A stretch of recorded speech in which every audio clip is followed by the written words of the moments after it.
Hello everyone. Today we are going to start our next topic, that is types of capital market. As we learned in the earlier video, there are two types of capital market. First one is primary, second one is secondary market. So what is primary market? Primary market is also known as new issue market.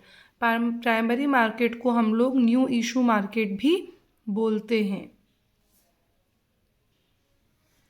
As in these market securities are sold for the first time. इस market में जो security cell होती है वो first time के लिए होती है. मीन्स नई सिक्योरिटी जो कंपनी इशू करती है उसी को सेल किया जाता है.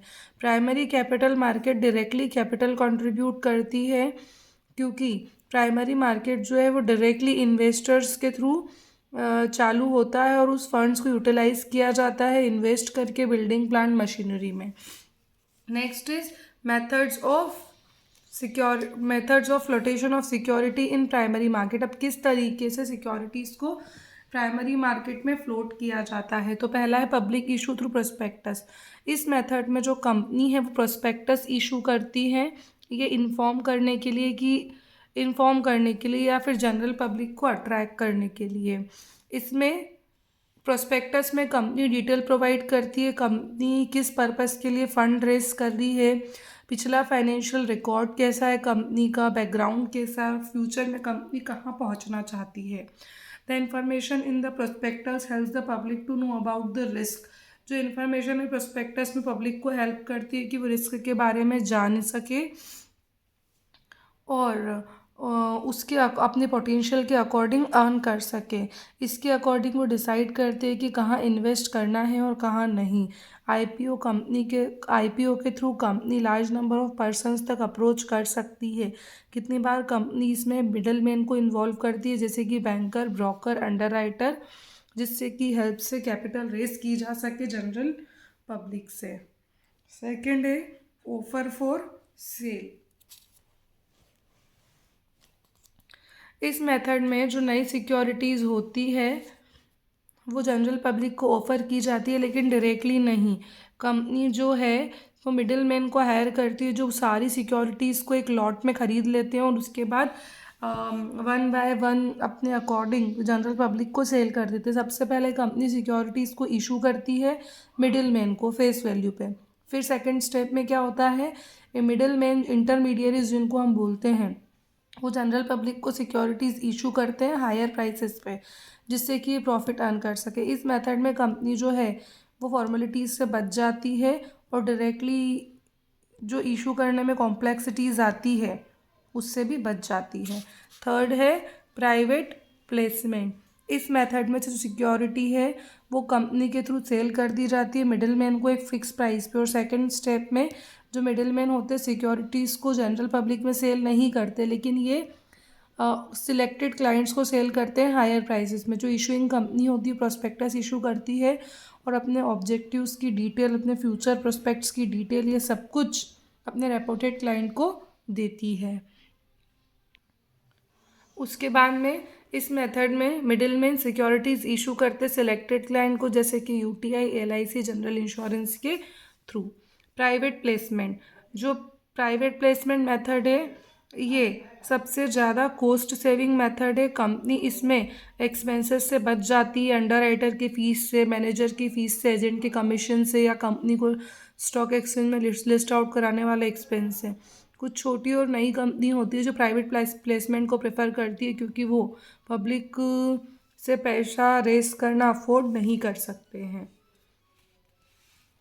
Second next is right issue for existing companies.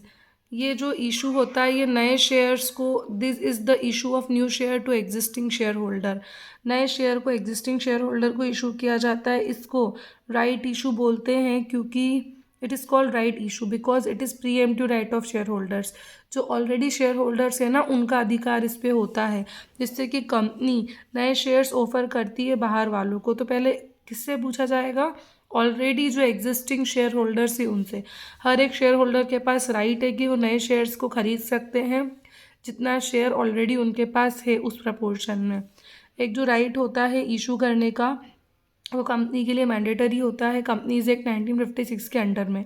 जो स्टॉक एक्सचेंज है वो अलाउ नहीं करता है एग्जिस्टिंग कंपनी को कि एग्जिस्टिंग कंपनी को कि वो नए शेयर्स इशू करे अगर पुराने शेयर होल्डर्स को कोई प्रॉब्लम है तो, क्योंकि नए शेयर्स इशू करने का मतलब है नए सब्सक्राइबर आना, मतलब जो पुराने शेयर होल्डर्स है उनका अधिकार किसी और को देना।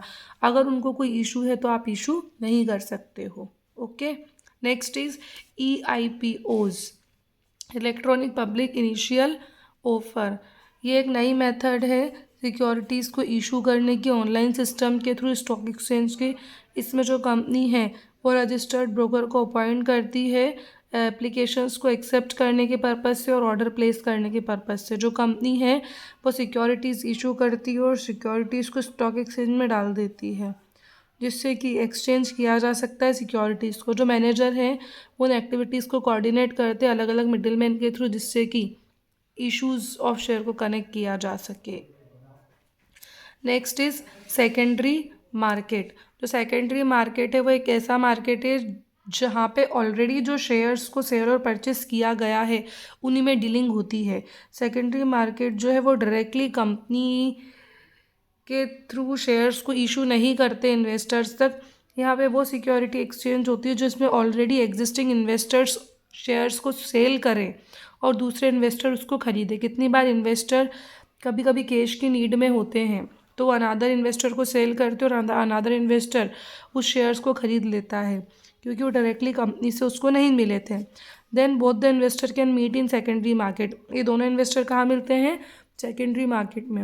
और जो एक्सचेंज सिक्योरिटी कैश, और ये क्या करते हैं, कैश के बदले सिक्योरिटीज़ को एक्सचेंज कर लेते हैं मिडलमैन के थ्रू, जिसको हम बोलते हैं ब्रोकर। डिफरेंस दिया हुआ है, ये आपको खुद को पढ़ना है। 2 डिफरेंस दिए हुए हैं, ये आपको खुद को पढ़ना है। देन आपको एक वैल्यू बेस्ड क्वेश्चन दिया है, ये आपको सॉल्व करना है। स्टॉक एक्सचेंज हम लोग नेक्स्ट वीडियो में पढ़ेंगे। Thank you.